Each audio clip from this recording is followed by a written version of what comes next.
Hi friends, welcome to my channel. இன்றைக்கி நம்ம mutton குழம்பும் சோளச்சோறும் எப்படி செய்யணும்னு பார்க்கலாம். மட்டன் குழம்பு செய்கிறதுக்கு ஒரு வடைச்சட்டியில் எண்ணெய் விட்டுருக்கேன். 100 கிராம் சின்ன வெங்காயம் சேர்த்து நல்லா வதக்கிடலாம். பட்டை வத்தல் ஒன்று போட்டு நல்லா வதக்கிடலாம்.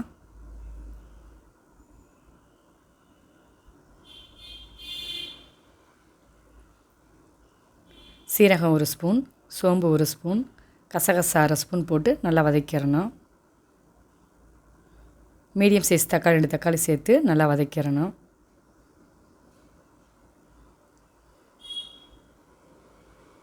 நல்லா வதங்கிருச்சுங்க. இந்த ஸ்டேஜில் மசால் பொடி 2 கரண்டி சேர்த்துக்கிறணும். வீட்டில் அரைச்ச மசால் பொடி தாங்க. அடுப்பை ஆஃப் பண்ணிவிட்டு நல்லா பரட்டிக்கிறலாம்.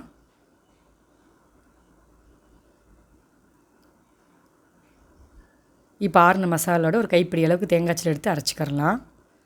இப்போ வடைச்சட்டியில் எண்ணெய் விட்டுருக்கேன். பட்டை, கிராம்பு, பூவு ஒன்று சேர்த்துக்கலாம். கடுகு, உளுந்து, சின்ன வெங்காயம் ஒரு 50 கிராம் சேர்த்து நல்லா வதக்கிடலாம். கருவேப்பிலை,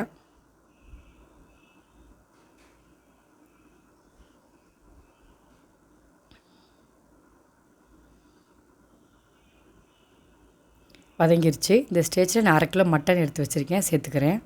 வேக வச்ச மட்டனு.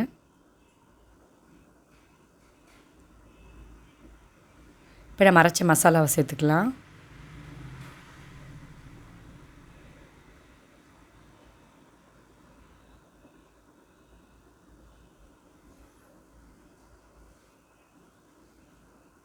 தண்ணி தேவையான சேர்த்துக்கிறலாம். தேவையான உப்பு சேர்த்துக்கிறலாம். ஒரு 20 நிமிஷம் கொதிக்கட்டும். இன்னும் ஒரு 5 நிமிஷம் கொதிக்கட்டுங்க. குழம்பு மட்டன் குழம்பு ரெடி ஆயிடுச்சு. இப்போ நான் வெள்ளைச்சோளத்தை ஒரு 4 மணி நேரம் ஊற வச்சுருக்கேன். இதை வடித்து காய போட்டுக்கிறலாம். வடிச்சிட்டு இந்த மாதிரி காய வச்சுக்கணுங்க. ஒரு 1 மணி நேரம் காய வைக்கணும். 1 மணி நேரம் கழித்து இப்படி நம்ம கையில் எடுத்து பார்த்தோம்னா ஒட்டாமல் வரும். இந்த ஸ்டேஜில் எடுத்து நம்ம மிக்ஸி ஜாரில் போட்டு அரைச்சிக்கிறலாம். அரைச்சது இந்த மாதிரி சலிச்சுக்கிறணும்.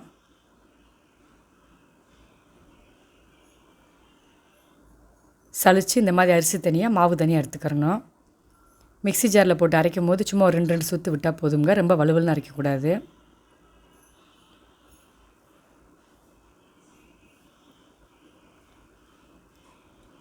இப்போ மண்சட்டியில் தண்ணி வச்சுருக்கேன். தண்ணி கொதிச்சிருச்சு. இப்போ கொஞ்சம் தண்ணியை மோந்துக்கிறலாம். நம்ம கிண்டும் போது பத்தாட்டி அப்பப்போ தண்ணி சேர்த்துக்கலாம். இப்போ எடுத்து வச்சுருக்க சோள அரிசியை கொஞ்சம் கொஞ்சமாக சேர்த்துக்கிறலாம். அடுப்பு கொஞ்சம் குறைச்சி வச்சுக்கிட்டு கைவிடாமல் கிண்டிக்கிட்டே இருக்கணும். இல்லாட்டி அடி பிடிச்சிரும், கெட்டி சேர்ந்துடும். இப்போ ஒரு 5 நிமிஷம் ஆயிடுச்சு.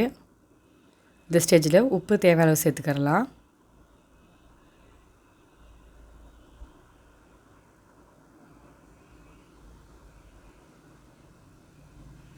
இப்போ ஒரு 10 நிமிஷம் கழித்து கிண்டிக்கிட்டே இருப்போம். இந்த ஸ்டேஜ் நம்ம துடுப்பு போட்டு கிண்டிக்கிறலாம்.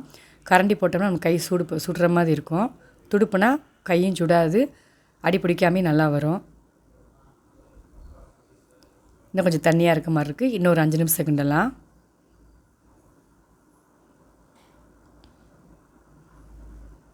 இந்த ஸ்டேஜில் நம்ம எடுத்து வச்சுருக்க அந்த சளிச்ச மாவை சேர்த்துக்கிறலாம்.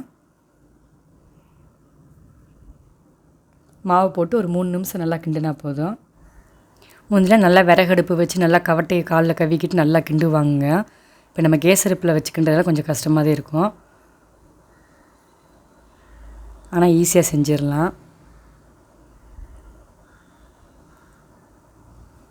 நமக்கு சத்தான சாப்பாடு வேணால் கொஞ்சம் இப்படி கஷ்டப்படுத்தானே ஆகணும். இப்படி எடுத்து பார்த்தோம்னா கீழே உழுகாமல் இருக்கும். இது கரெக்டான பக்குவம். இப்போ தண்ணியில் தொட்டு நம்ம நினச்சி பார்த்தோம்னா கையில் ஒட்டாமல் இருக்கும். இப்போ சாப்பாடு ரெடி ஆயிடுச்சு. அடுப்பு ஆஃப் பண்ணிவிட்டு ஒரு 10 நிமிஷம் ஆற விட்டுறலாம்.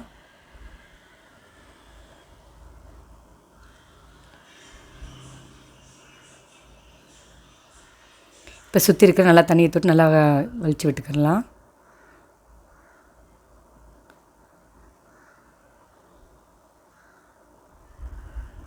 நம்ம வேலையை முடித்ததுமே அப்பப்போ நம்ம கேஸ் அடுப்பு துடைச்சிட்டோம்னா எப்போவுமே அடுப்பு நீட்டாக இருக்கும்.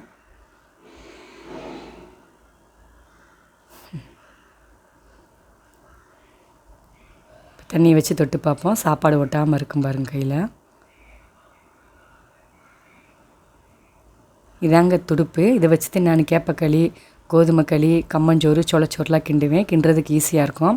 இது என் மாமியாரதே வாங்கி வச்சுருந்தாங்க. இதை கட்டாயம் வாங்கி வச்சுக்கோங்க வீட்டில்.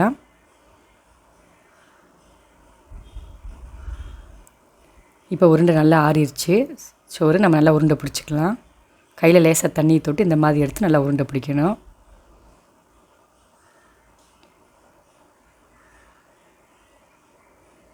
இப்போ சூப்பரான சோளச்சோறும் டேஸ்டியான தேனி ஸ்டைல் மட்டன் குழம்பும் ரெடி ஆயிடுச்சுங்க. இது சாப்பிட்றதுக்கே அவ்வளோ டேஸ்ட்டாக இருக்கும்.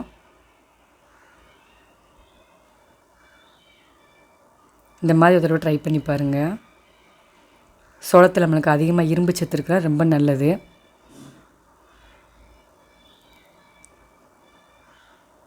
நாங்கள் சாப்பிட்டது போக மிச்சம் இருந்த உருண்டைகளை இந்த மாதிரி தண்ணி ஊற்றி நைட்டே ஊற வச்சிட்டேங்க. இப்போ ஊற வச்சது காலைல புளிச்சிருச்சு. இன்னொரு பாத்திரத்தில் மாற்றிக்கலாம். உப்பு தேவையான சேர்த்துக்கலாம். தயிர் 1 கப் சேர்த்துக்கலாம். சீரகம் ஒரு 1/2 ஸ்பூன். சின்ன வெங்காயம் தேவையான அளவு. இது நல்லா கரைச்சிக்கிறலாம். இப்போ காலை டிஃபனுக்கு சோளச்சோறு கூழ் ரெடி ஆயிடுச்சுங்க. இந்த வீடியோ பிடிச்சிருந்தா லைக் பண்ணுங்கள், ஷேர் பண்ணுங்கள், சப்ஸ்கிரைப் பண்ணுங்கள். ட்ரை பண்ணி பார்த்துட்டு கமெண்ட் பண்ணுங்கள். பாய்.